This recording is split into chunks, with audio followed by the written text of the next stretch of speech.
Let the words of my mouth and the meditation of my heart be acceptable in thy sight, O Lord, my strength and my redeemer. Lord Jesus Christ, we pray unto thee, by the power of Holy Spirit, reveal us the mystery of the book of Revelation, chapter 17 and 18. The mystery is hidden in it.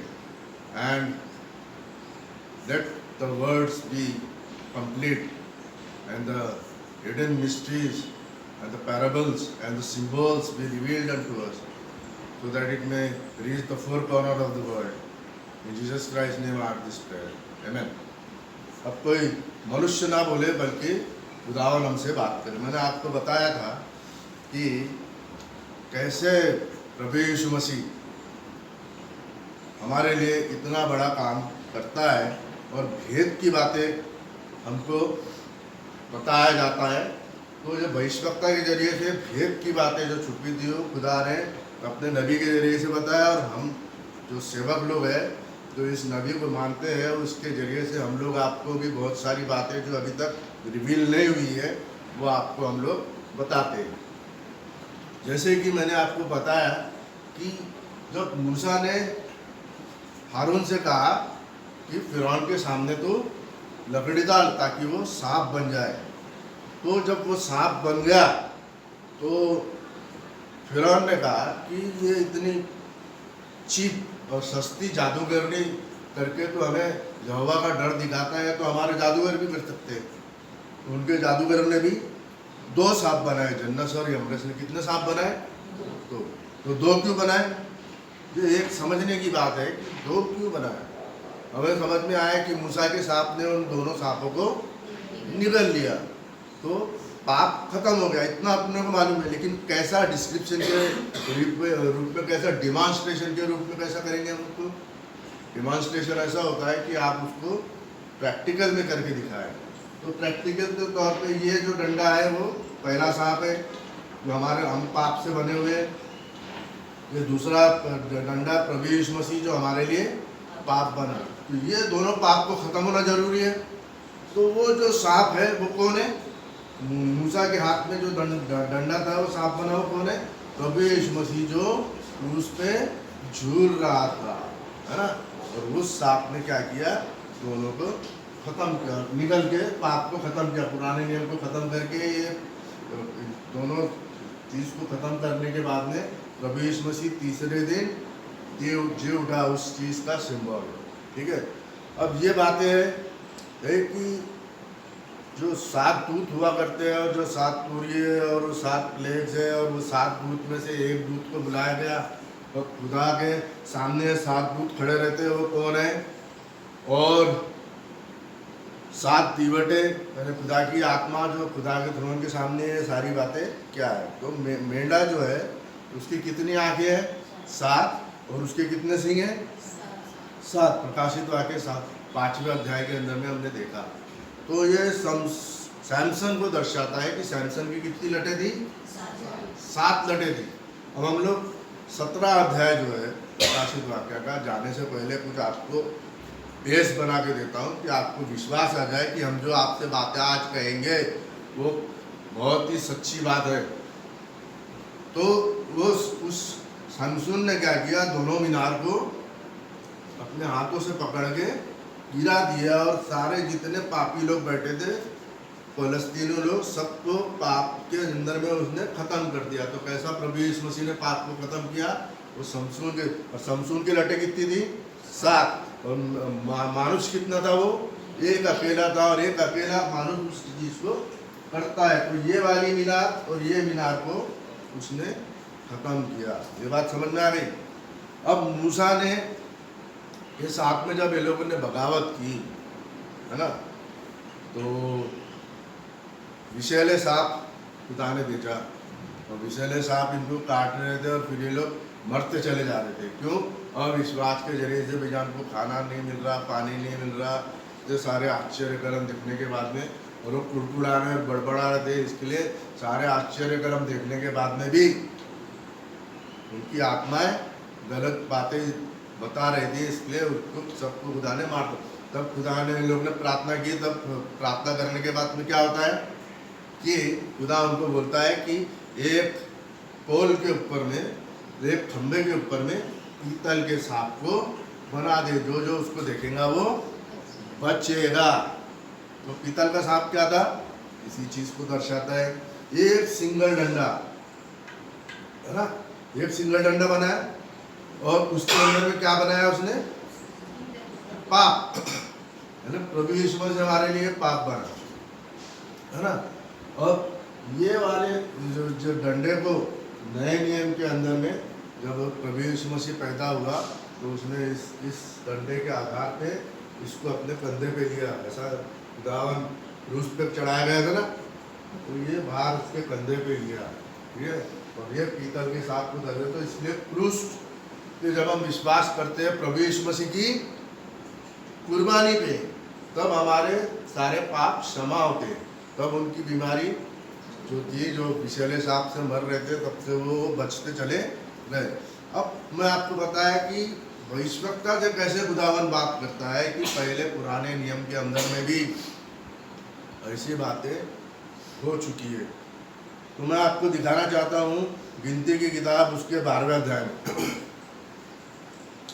कि खुदा कैसा बात करता है नबियों के जरिए से।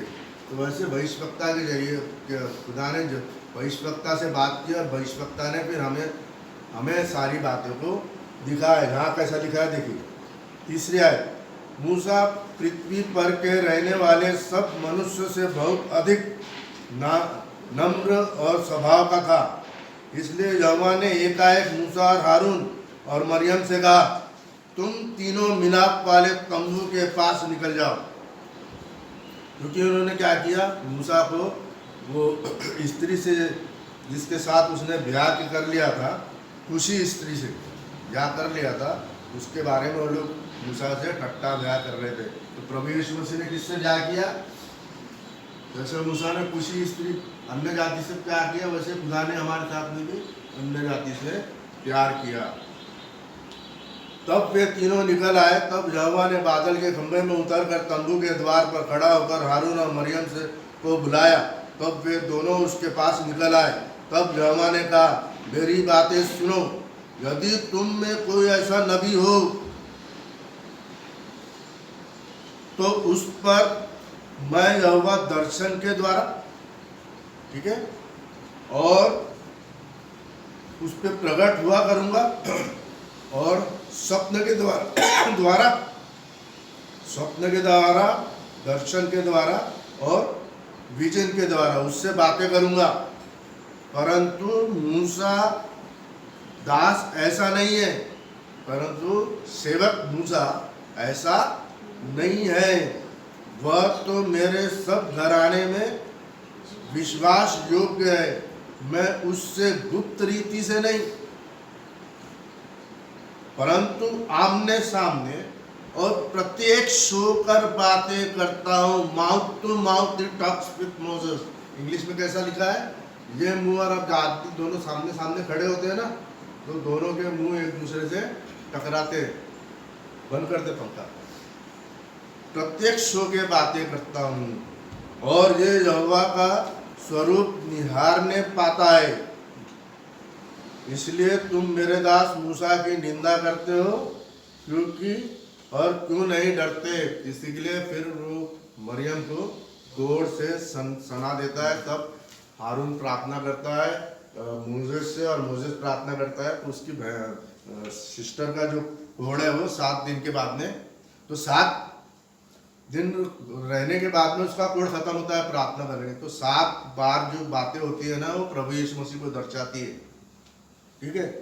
एक और बात मैं आपको बताया जाता हूं कि दूसरा राजा 11वां अध्याय और उसकी 6वीं आयत से, दूसरा राजा और उसका 11वां अध्याय, देखो कैसे बात करता है खुदावंद नबियों के जरिए से। तभी हम आपको भेद की बातें बता सकते हैं, बता पा रहे हैं। खुले हुए भेद है और सुन लो, समझ लो, क्योंकि अभी ये वार्निंग से खुदा की तरफ से। 6वीं आयत से हम पढ़ेंगे आगे। और 1/3 लोग सूर नाम फाटक पे ठहरे रहे और 1/3 लोग तब तुम्हारे 2 दलों को दूसरा राजा उसकी 11वां अध्याय और 6वीं आयत से हम लोग आगे पढ़ेंगे। ठीक है, इसमें सीरिया का एक राजा था और वो क्या होता है कि सीरिया के राजा के अंदर में, ये पढ़ने से बहुत लंबा हो जाएगा, मैं आपको सारांश में बताता हूँ क्या होता है। तो जो इजराइल का राजा था उस समय इलीशा रहा करता था। इलीशा जो भविष्यवक्ता था उस समय उसके साथ में, तो हमारे साथ में भी कौन भविष्यवक्ता है? विलियम मैरियन ब्रैनम और उसके सेवक लोग जो विलियम मैरियन को मानते हैं, उसका बपतिस्मा लिए यीशु मसीह के नाम का और वन गॉड का प्रचार करते हैं और नबी के संदेश को आगे बढ़ाते हैं, उसकी भेद की बातें, वही लोग सच्चे लोग हैं। और इसके अंदर में जो है सिंप्लिसिटी के अंदर में सारा खुदा का संदेश दिया जाता है। ठीक है, तो क्या होता है कि जो सीरिया का राजा होता है तो वो बोलता है कि अभी अपन गुप्त में जाके ये वाले मार्ग से भी वो राजा जाने वाला है अगली सुबह, तो हम लोग वो वाले मार्ग में जाके उसको पकड़ लेंगे। तो क्या होता है कि इलीशा उस राजा को खबर कर देता है कि राजा तो उस मार्ग से मत जा, क्योंकि सीरिया का राजा उस मार्ग से जाएगा और तुझे पकड़ लेगा, इसके लिए उस मार्ग से मत जा। तो सीरिया का राजा बोलता है कि ये ऐसी कौन सी बातें, ऐसे 4-5 बार हो गया है, 3-4 बार, कि जब भी मैं कुछ षड्यंत्र रचता हूँ तो षड्यंत्र का पता उसको कैसे चल जाता। किसको? इजराइल के राजा को। तो वो कहता हम में से कोई भेदिए जाए क्या, मुखबिर, जो हमारी यहाँ की बातें वहाँ बताता है। तो वहाँ का एक सेवक जो है वो उसको बोलता है कि ऐसी बात नहीं है राजा, बात ऐसी है कि वहाँ पे जो इलीशा नाम का जो भविष्यवक्ता है, हमारा भविष्यवक्ता कौन है?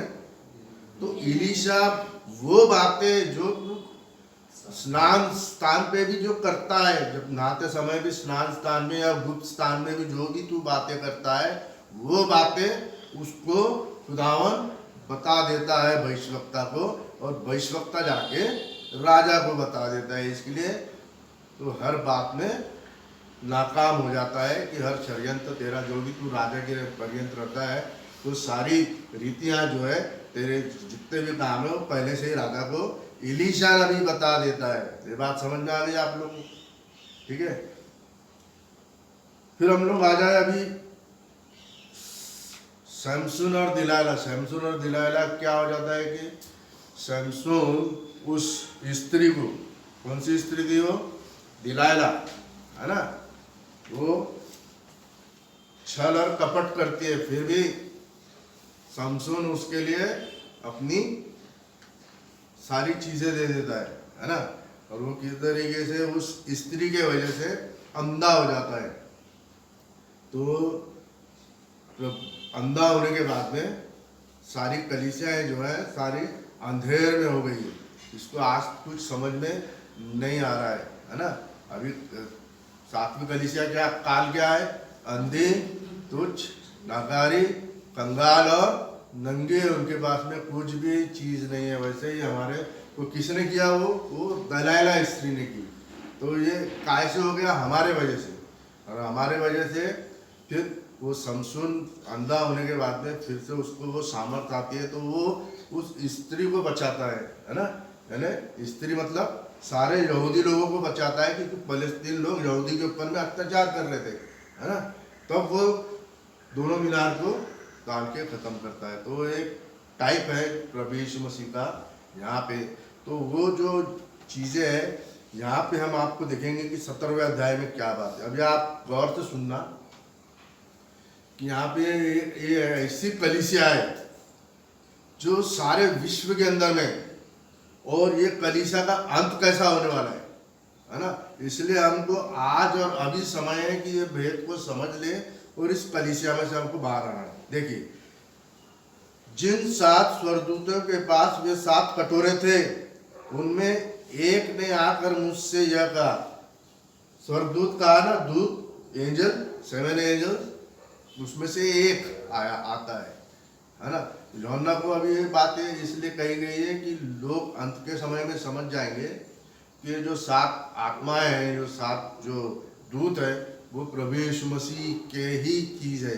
क्योंकि ये जो 4 करूब है वो काय को बताया जाता है, वो किस चीज को दर्शाता है?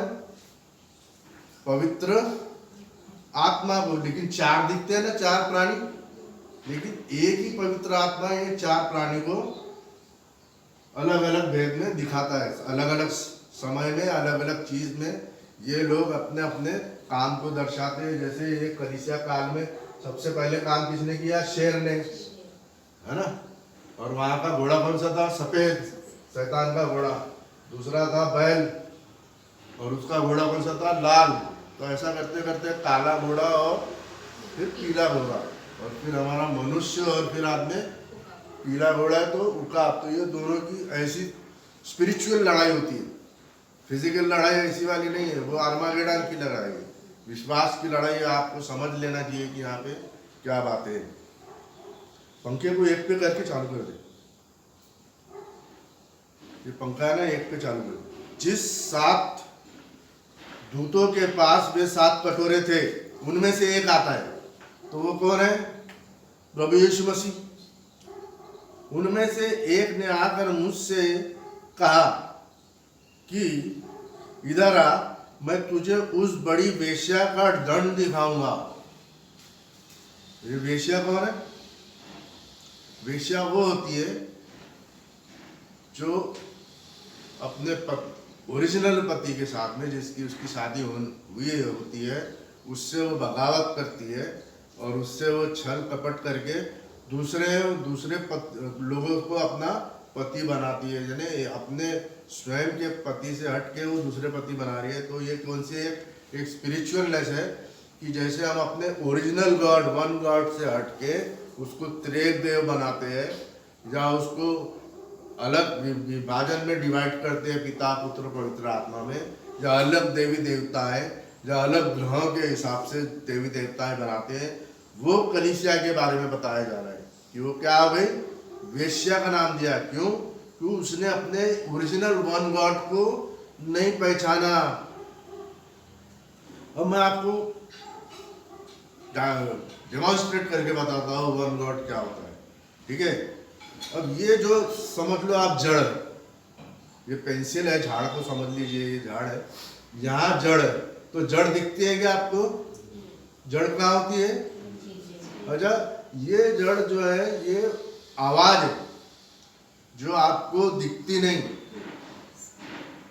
ये गॉड है, सिंगल पर्सन गॉड, उसकी ये जड़ है ना, और जड़ आपको दिखती नहीं क्योंकि वो इनविजिबल फॉर्म है। इनविजिबल वर्ल्ड से फिर उसने ये लाल वाला जो है ये विजिबल वर्ल्ड है, उसको बनाया। तो सबसे पहले उसने क्या किया? जड़ ने अपने आप को दिखने वाला रूप बना। तो जड़ से जड़ पकड़ती है, बीज क्या करता है? ओरिजिनल बीज जड़ पकड़ता है, और जड़ पकड़ने के बाद में फिर झाड़ उगता है ना।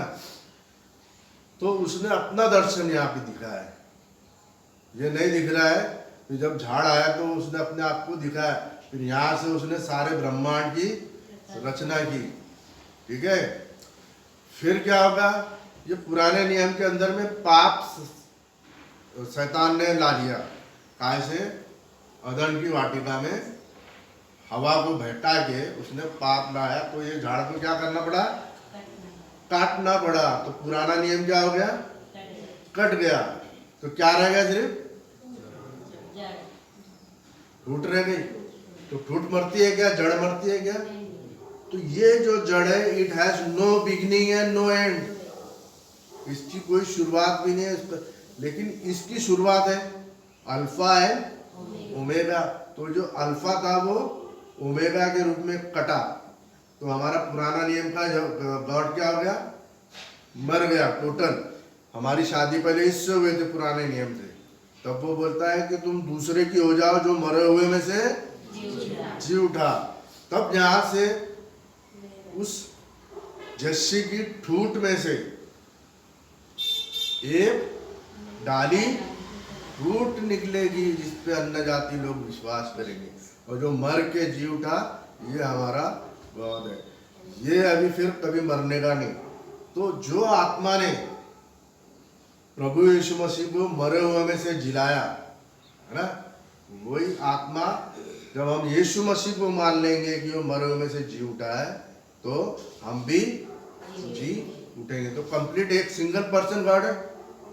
तुम्हें दो और तीन हो गया क्या? पिता पुत्र पवित्र आत्मा हो गया। तो कहता है पिता और पुत्र और पिता एक है। ठीक है, तो स्त्री आपको समझ में आ गई। ये स्त्री वो स्त्री है जिसने खुदावन से बगावत की। कलदोस भाई समय पे आना है, 9 o'clock हमारा चर्च चालू होता है। बैठ जाओ, अगले बार आप ध्यान रखेंगे कि 9 बजे चालू होता है तो 9 बजे ही आना है। ये खुदा का दरबार है, इसमें आपको पूरी श्रद्धा और रेवरेंस के साथ में आपको अपनी उपस्थिति देना है। ठीक है, जो बहुत से पानी पर बैठी है, बहुत सा पानी पर बैठी है मतलब ये एक ऐसी कलीसिया है चर्च जो पानी पे बैठी है। यानी पानी मतलब बहुत सारे लोग हैं। ठीक है, तो सबसे ज्यादा लोगों की कलीसिया का कौन से धर्म में है? कैथोलिक वाद में। फिर उसमें से जो कैथोलिक वाद में से जो निकले झूठे भविष्यवक्ताओं ने अपने अपने कलीसियाएं बनाए आज के समय में, जो आज भी ट्रिनिटी के अंदर में शामिल है ना। और वो सारे लोग जो है वो पानी को दर्शा रहा है। यही अध्याय के अंदर में 18 अध्याय जब हम पढ़ेंगे तो उसके अंदर में पानी का मतलब भी आपको बताया जाएगा। पानी क्या है, लोग मैंने क्यों कह दिया, मैंने अपना ऐसा ही नहीं समझ में आया और बोल दिया करके। बाकायदा वचन में लिखा हुआ है कि जो पानी होता है वो किस चीज को दर्शाता है? लोगों को दर्शाता है। जिसके साथ पृथ्वी के राजाओं ने व्यभिचार किया। तो पृथ्वी के राजाओं ने व्यभिचार क्या किया? वन गॉड को ना मानते हुए, जो हम आपको वन गॉड सिखा रहे हैं, भविष्यवक्ता ने आपको संदेश के रूप में दिया और हम आपको यहाँ इस मंच से बता रहे हैं, उस बात को उन्होंने ठुकरा दिया। और आज भी उस कलीसिया की, रोमन कैथोलिक कलीसिया से और वहाँ से जितने भी लोग निकले, आज भी जितने भी पिता पुत्र पवित्र आत्मा का बपतिस्मा लिए हैं और त्रिएक देव की उपासना करते हैं, उन राजाओं ने क्या किया? इस स्त्री के साथ में मेल किया। पृथ्वी के रहने वाले उसके व्यय विचार की मदिरा से मतवाले हो गए। क्या हो गए? अब उसके मतवाला जो इंसान होता है, नशे में जो होता है, उसको कुछ बात समझ में आती है क्या? उसको नहीं समझ में आती, क्योंकि वो होश में नहीं रहता है। तो वही मदिरा से आज पूरे रोमन कैथोलिक चर्च के मदिरा से सारे दुनिया के अंदर में वो नशा, त्रिएक देव और पिता पुत्र पवित्र आत्मा का बपतिस्मा, मरो व संतों की पूजा और कब्रस्तान, जैसे कलदुस भाई ने किया, भैया ये जो मरे हुओं की फोटो लगाना, फिर ये करना और उसका भोज खाना और खाना खाना, ये सब बाइबल सपोर्ट नहीं करती। ये सारी बातें, स्त्री पूजा हो गई है ना, फिर वो परगेटरी, ये सारी चीज़ें बाइबल सपोर्ट नहीं करती। बाइबल किस बात को सपोर्ट करती है? वन गॉड, और उस गॉड के लहू से आप बचाए जाओगे और आपके पाप और आपकी चंगाई और आपके जितने भी चीज़ें उस खुदावन प्रभु यीशु मसीह को मानने से ही आप चंगे होंगे। अगर ट्रिनिटी अगर मान के अगर आप आशीष लोगे तो आशीष तो आपको मिल जाएंगी। वो तो दूसरे धर्म वालों को भी आशीष मिलती है, आशीष नहीं मिलती है ऐसा कुछ नहीं है। अपना खुदा ही सारी आशीषें दे देता है। लेकिन मर के जी उठने वाला जो आशीष है वो सिर्फ खुदावन के ओरिजिनल सीड को ही मिलेगा। जो सच्चे खुदावन प्रभु यीशु मसीह को, जैसे मैंने आपको डायग्राम के इसमें डेमोन्स्ट्रेशन के रूप में समझाया, वैसा ही हमारा जीवता खुदा है। ठीक है, तो मदिरा से मतवाली हो गए थे, तब वह मुझे आत्मा में जंगल में ले गया। जंगल में मतलब एकांत जगह में ले गया। ऐसी बातें जहाँ पे उसको समझाना है। जंगल में ले जाना मतलब कुछ बातें समझाना। और मैंने लाल रंग के पशु पर जो निंदा के नामों से भरा हुआ था और उसके 7 सिर और 10 सींग थे, एक स्त्री को बैठे हुए देखा। ये स्त्री कौन है? एक ऐसे समुदाय का चर्च है। स्त्री क्या है? ये एक ऐसा चर्च है जो रोमन कैथोलिक चर्च को दर्शाता है। कौन सा कपड़ा पहनी है वो? एंजलिक। कौन से पहाड़ पे खड़ी है? 7 पहाड़ के ऊपर, है ना। और वो 7 पहाड़ कहाँ पे? Vatican city. उसके 7 सील और 10 सिंह है और एक स्त्री को बैठे हुए देखा। एक सिंगल स्त्री क्यों दिखाता है? लोग तो बहुत सारे होते हैं, वो सारे इस वेश्या वाली स्त्री के अंदर में सब जमा हो रहे हैं। जितने भी ट्रिनिटी वाले हैं क्या जमा हो रहे हैं? इसके अंदर में जमा हो रहे हैं। हम लोग काय में जमा हो रहे हैं? मैंने आपको दिखाया,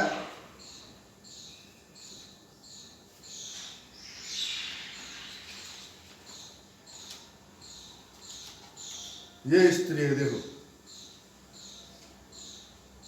और ये विजन है, ये मैंने कोई ड्राइंग वाइंग नहीं किया, ये सुपर नेचुरल है। खुदा ने अपने संदेश में ही ये चीज को दिखाया है। देख लो आप लोग, स्त्री माथे के ऊपर में बड़ी है, एक सिंगल स्त्री।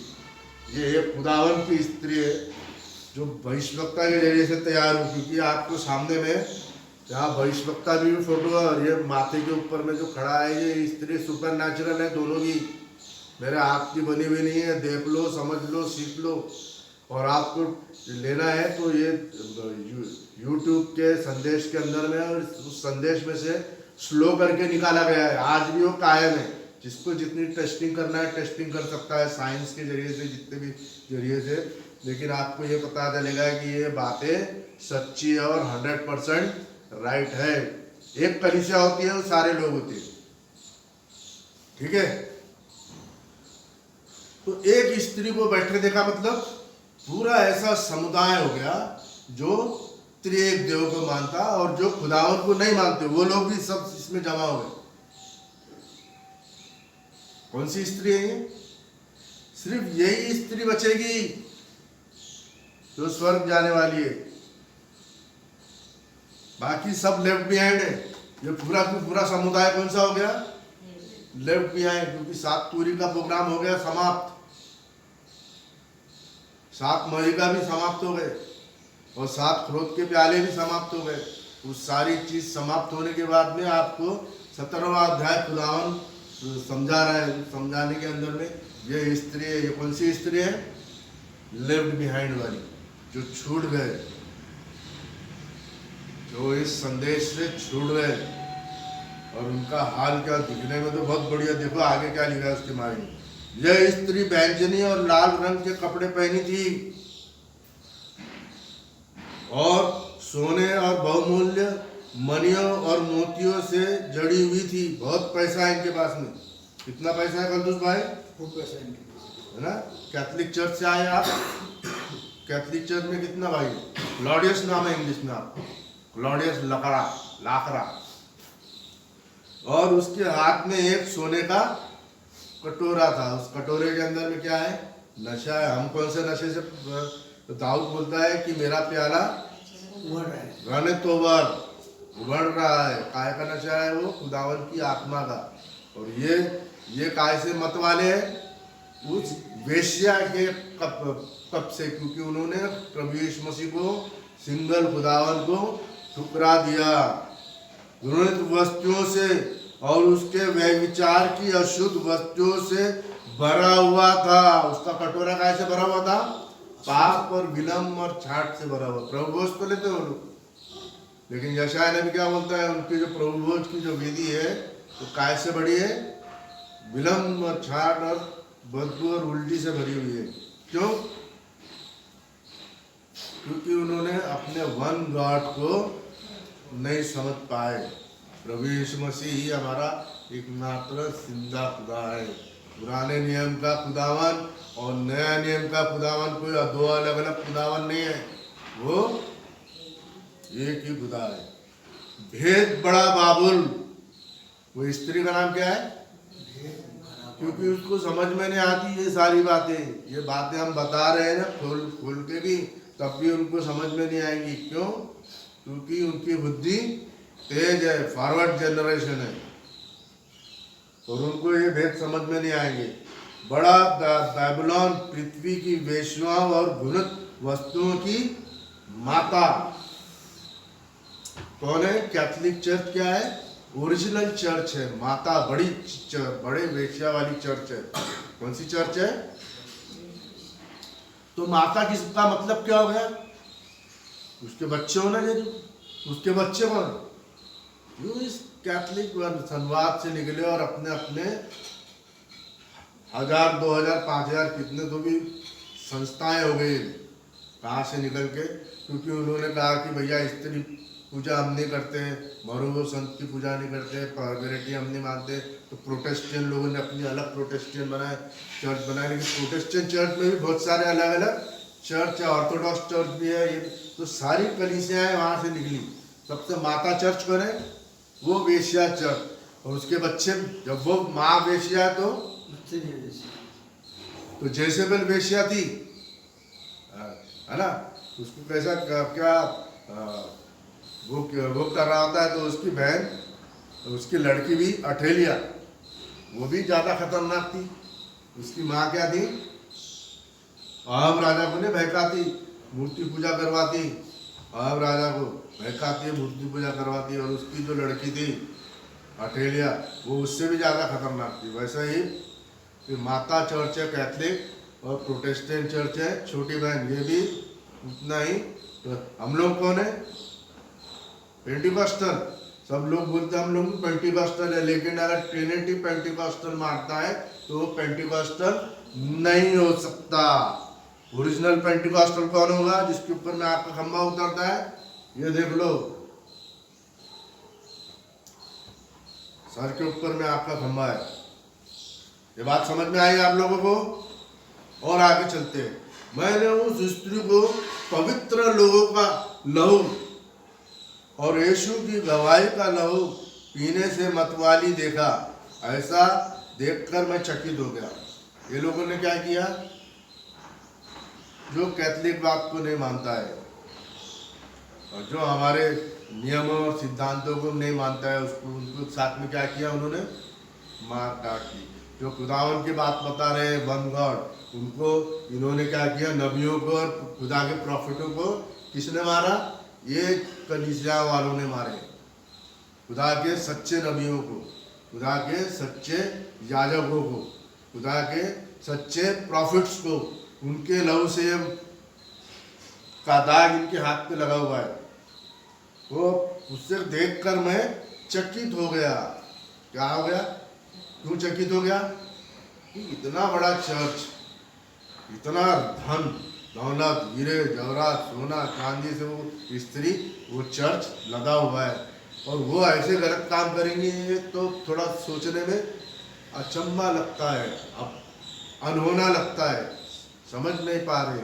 लेकिन उसको वैश्वता ने हमारे समय में खुदा की आत्मा के जरिए से हमें ये बताया कि ये जो है ये सारी घृणित माता है, जिसके बहुत सारे घृणित बच्चे हैं, चर्च और कलीसियाएं हैं। ये बात मैं कुछ अपने मन से नहीं बता रहा, मैंने बताने के पहले आपको उदाहरण दे दिया कि खुदावन कैसे भेद को खोलता है, कैसे नबियों के जरिए से बोला और बातचीत करता है, ताकि लोगों को ये बातें समझ में आ जाए। मैंने उस स्त्री को पवित्र लोगों का लहू और यीशु की गवाही का लहू पीने से मतवाली देखा, और देखकर मैं चकित हो गया। तब उस दूत ने मुझसे कहा, तू क्यों चकित हुआ? मैं इस स्त्री और उस पशु का जिस पर वह सवार है और जिसे 7 सिर और 10 सींग है, तुझे भेद बताऊंगा। तो ये सारे भेद को कब खुदावन ने भविष्यवक्ता के जरिए से खोला, है ना? तो वो दूत जो है, जो यूहन्ना को बता रहा है, दिखा रहा है। प्रकाशित वाक्य पहले अध्याय में हमने पढ़ा ना कि प्रकाशित वाक्य के पहले अध्याय में, देखो फिर से मैं आपको बताता हूँ। यीशु मसीह का प्रकाशित वाक्य, ठीक है, जो उसे यूहन्ना जो उसे भविष्यवक्ता को परमेश्वर ने इसलिए दिया कि अपने सेवकों को जो खुदा ये इनके सेवक जो लोग हैं खुदावन के जो भविष्यवक्ता के संदेश को मानते शीघ्र होने वाला है अवश्य दिखाए, ये सारी बातें होने वाली है अवश्य दिखाए, और अपने दूत को भेजकर द्वारा अपने दास यूहन्ना को बताया, दूत को भेजा। तो ये दूत कौन है? अब ये देखो आप 22वें अध्याय के अंदर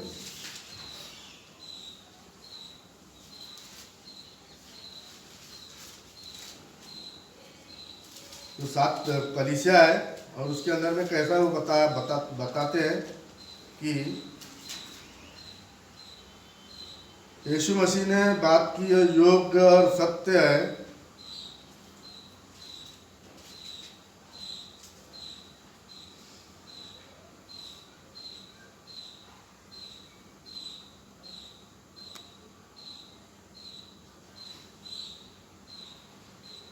मुझ यीशु को 16वीं आयत 22-16 मुझ यीशु ने अपने दूत को इसलिए भेजा कि तुम्हारे आगे कलीसियाओं के विषय में इन बातों की गवाही दे। तो ये कौन है? नाम ने दिया है भविष्यवक्ता ने 1963 से धुएं के बादल से ये जो है वहाँ से सारे संदेश को खुदावन ने इसको सुना जो कि कलीसिया को समझाएगा। इसने किसको समझाया? 7 कलीसिया काल के अंतिम कलीसिया काल को सारे वेद को खुदा ने खोलते हुए ये लिखा दिया। बात समझ में आ गई? पहले अध्याय में जो मैं बताया जो दूत है वो कौन है? ये जो दूत होगा अपने दूत को इसलिए भेजा कि तुम्हारे आगे कलीसिया के विषय में इन बातों की गवाही दे। गवाही दे मतलब टेस्टिमनी दे। ये बात समझ में आ गई नहीं आपको? तो ये दूत क्या है? समझा रहा है यूहन्ना। तो कौन है वो दूत? और वही संदेश हम आपको समझा रहे हैं कि ये जो दूत का जो संदेश है वो खुलासा है, जो छुपी हुई बात है वो हम आपको यहाँ से मंच में से बता रहे हैं ताकि दुनिया के कोने कोने तक ये बात चले जाए कि प्रकाशित वाक्य जब तक आपको समझ में नहीं आएगा आप कुछ दुल्हन में शामिल नहीं होंगे, क्योंकि आपको समझना है कि प्रकाशित वाक्य के भेदों को जो खोला है वो भविष्यवक्ता के जरिए से खुदावन ने खोला, और खुदा भविष्यवक्ताओं के जरिए से बात करता है। इलीशा के का भी आपको मैंने एग्जाम्पल दिया, मूसा का आपको एग्जाम्पल दिया, खुदावन कैसे मुंह से मुंह आमने सामने बात करता है, और कैसा इलीशा गुप्त बातें भी जो थी वो अपने राजा को बता देता था पहले से ही। गुप्त में जो बातें होती है वो बातें भी बता देता है। तो सारी गुप्त की बातें किसने बताया? इतने बार बार रिपीट कर रहा हूँ ताकि आपके दिमाग में बैठ जाए कि प्रकाशित वाक्य को जो खोलेगा, जो सारे भेद खोलेगा वो कौन खोलेगा? विलियम। और उसका विवरण यहाँ लिखा है, वो दूत लिखा है यहाँ पे, और मैंने आपको बता दिया दूत क्या है। कलीसिया को समझाएगा, गवाही देगा, टेस्टिमनी देगा। उसने कहा रुक जा मैं तेरे को ये भेद बताता हूँ। तू चकित हुआ, ठीक है? तो इसके पैर के सामने यूहन्ना गिर रहा है, तो वो क्या बोलता है? देख ऐसा मत कर, मैं भी तेरा समान ही संगी सेवक हूँ खुदावन का, मेरे मत चूल, बल्कि खुदावन के आगे तू अपने को खुदावन को ही सिर्फ दंडवत कर। उस स्त्री और उस पशु को जिस पर वह सवार है उसके 7 सिर और 7 सींग है, तुझे भेद बताता हूँ। प्रकाशित वाक्य 12 में पढ़े हमने, 13 में पढ़े, मैंने आपको ये भेद पहले से बता दिया। अब इसका कंफर्मेशन ले लो कि मैंने जो भेद बताया है कि वो स्त्री 7 पहाड़ पे खड़ी है, वेटिकन सिटी, वो रोमन कैथोलिक चर्च है, यहाँ वो भेद सुन लो। जो पशु तूने देखा वो पहले तो था और अब नहीं है, और अर्थात कुंड से निकल कर विनाश में पड़ेगा। कहाँ से आ रहा है? अतः कुंड से आ रहा है बीस्ट। अब ये देखो 9वें अध्याय के अंदर में भी ये बढ़िया लिखा है, बीस्ट जो निकलते हैं ना, यहाँ से निकलता हो अथापुर्ण में से, और उसका जो राजा है अपोलियन, और उसका अपोलियन नाम है उसका, 3 शुद्ध आत्माएं निकली, अंधेरा हो गया, है ना।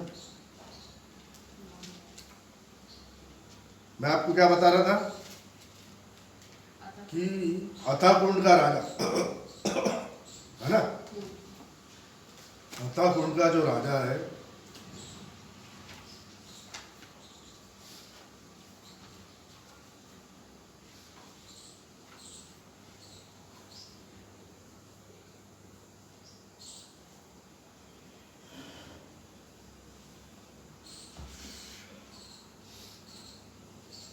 थ्री एंजल्स, और ये जो यहाँ से निकला है देखो 8वां अध्याय, and when he had opened the 7th seal there was silence, और उसके बाद में